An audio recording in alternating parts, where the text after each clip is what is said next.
Hello friends, आज मैं आपके लिए ऐसे कमाल के किचन टिप्स लेकर आई हूँ जिनको यूज करने से हमारी जो लाइफस्टाइल है वो बहुत ही आसान हो जाती है।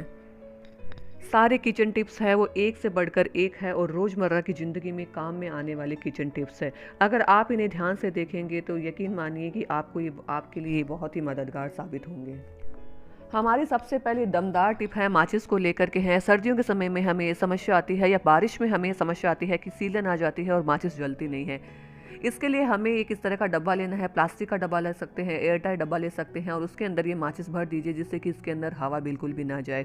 और उसके बाद में मैंने ये डब्बा ले लिया है और ऊपर से मैंने अखबार लगा दिया ताकि हवा है वो बिल्कुल भी इसके अंदर पास ना हो। और ढक्कन लगा दीजिए और इसके बाद में हमारी जो माचिस है वो पूरी तरह से अच्छी तरह से जलेगी और इनमें सीलन नहीं आएगी और फटाफट से जलनी शुरू हो जाएगी। तो ये देखिए, इस डब्बे में रखी हुई माचिस की तिल्ली बहुत आसानी से जल रही है। हमारी दूसरी दमदार टिप है वो है नींबू को लेकर के है। क्या आपके नींबू भी बहुत जल्दी ख़राब हो जाते हैं? तो इसके लिए आप एक ट्रिक आजमाइए।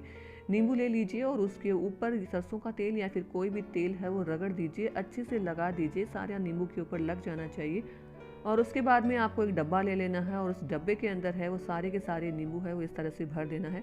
जितने भी नींबू आए उतने ही भरना है, ज़्यादा दबा करके नहीं भरना है। और उसके बाद में इन नींबुओं को रख दीजिए फ्रिज के अंदर। 15-20 दिन तक आपके नींबू कहीं भी नहीं जाएंगे। अगली वाली दमदार ट्रिप हमारे नमक को लेकर के है। सर्दी का मौसम हो या बारिश का मौसम हो, इसके अंदर है वो नमी आ जाती है जिससे नमक डालने से नमक नहीं निकलता है। तो इसके लिए आपको ये करना है कि यहाँ पर मैंने लौंग ले लिए हैं 4-5 और उस लौंग जो ऊपर कोपर लगी हुई होती है वो वाले लौंग होने चाहिए क्योंकि वही सबसे ज़्यादा इम्पॉर्टेंट है। और वो नमक के अंदर हमें डाल देना है।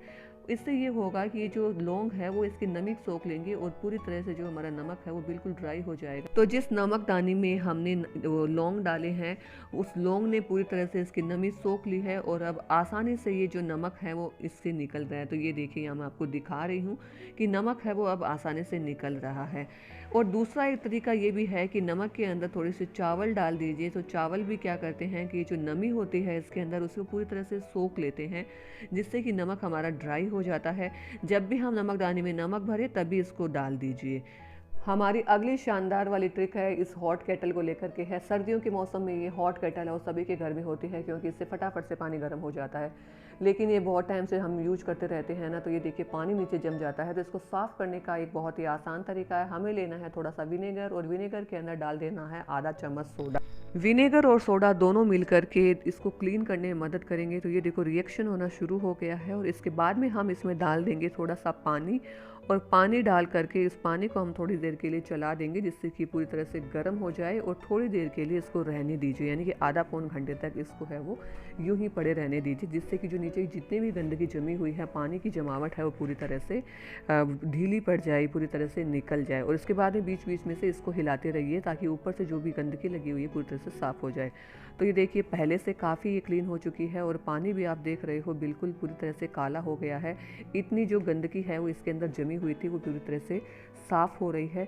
इसके बाद में हमें ये करना है क्योंकि ये काफ़ी गंदी हो रखी है तो हमें ये लोहे वाला जो झावा आता है इसको लेना है और इसको पकड़ करके अच्छी तरह से इसको इसके अंदर घुमा लेना है ताकि अंदर जितनी भी पानी अभी भी जमा हुआ है वो पूरी तरह से साफ़ हो जाए। तो ये देखिए काफ़ी हद तक हमारी केटल है वो साफ़ हो चुकी है। अगर थोड़ी बहुत गंदगी रही भी है इसके अंदर तो इस प्रोसेस को हम 2-4 दिन के बाद में फिर से रिपीट करेंगे।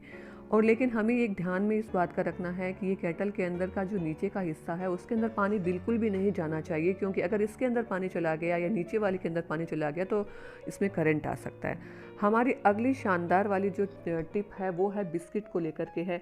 हम देखते हैं कि जो हमारे बिस्किट बाहर पड़े रहते हैं या फिर बारिश का मौसम हो, इस मौसम में है वो बिस्किट है वो सीले से हो जाते हैं। तो इसके लिए हमें क्या करना है, हमें ले लेना है या तो फॉइल पेपर, घर में है तो फॉइल पेपर ले लीजिए और अगर बटर पेपर है तो इस तरह से बटर पेपर ले लीजिए और इसको बिस्किट को इसके अंदर रख दीजिए और अच्छी तरह से इसके अंदर जमा दीजिए। जो भी बिस्किट आपके सीले हुए हैं वो सारे बिस्किट इसके अंदर जमा दीजिए और उसके बाद में हमें ले लेनी है एक प्रेस। प्रेस को गर्म कर लेना है और उसके बाद में इसके अंदर 2 तरह के ऑप्शन होते हैं, एक तो वाटर वाला ऑप्शन होता है और एक स्टीम वाला ऑप्शन होता है।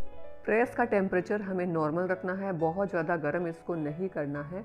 और उसके बाद में जो बटर पेपर हमने लगाया है, उस बटर पेपर को बिस्किट के ऊपर हमें इस तरह से फोल्ड कर देना है और फोल्ड कर करके ये जो प्रेस है, गरम प्रेस, इसके ऊपर धीरे धीरे लगाते रहना है ताकि इसकी जो गर्माहट है वो इसके ऊपर लगनी चाहिए, यानी कि बिस्किट के ऊपर ये गर्माहट लगनी चाहिए।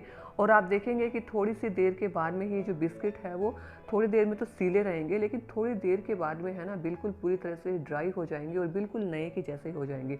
तो अभी हमें इसको 5-7 मिनट के लिए पड़े रहने देना है और 5-10 मिनट के बाद में मैं आपको चेक करवाती हूँ कि इनकी जो सीलन है वो पूरी तरह से ख़त्म हो गई है।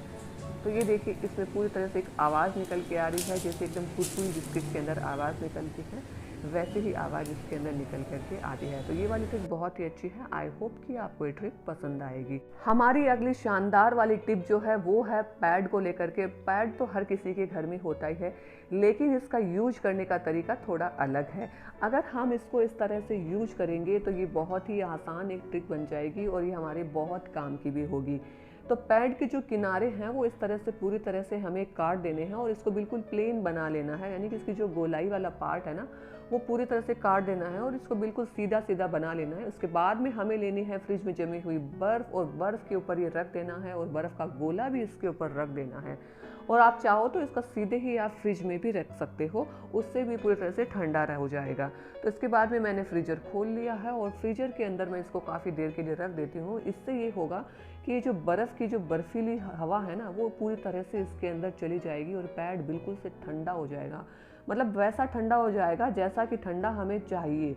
तो ये देखिए, इतने पूरी तरह से ठंडा हो चुका है। तो ये देखिए, अब मैं इसका यूज करना दिखाती हूँ कि इस पैड को किस तरह से हमें यूज करना है। ये पैड पूरा ठंडा हो चुका है और इसके अंदर पूरा एक गीलापन भी आ चुका है, ठंडा ठंडा सा, और ये बिल्कुल पूरी तरह से जम चुका है। तो अगर पाँव के अंदर हमारे दर्द होता है तो डॉक्टर हमें कई बार सलाह देता है कि हमें ठंडे पानी का शेक करना है या बर्फ़ का शेक करना है। तो डायरेक्ट बर्फ़ का शेक हम नहीं कर सकते हैं। इसके लिए मार्केट में या तो इसकी थैली आती है, और अगर वो थैली हमारे घर में ना हो तो ये पैड वाला जो यूज है वो बहुत ही अच्छी ट्रिक है।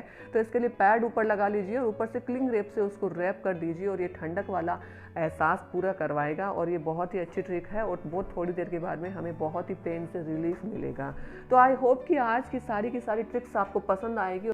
ऐसी ही दमदार ट्रिक के लिए मेरी चैनल को सब्सक्राइब जरूर कीजिएगा। Bye bye.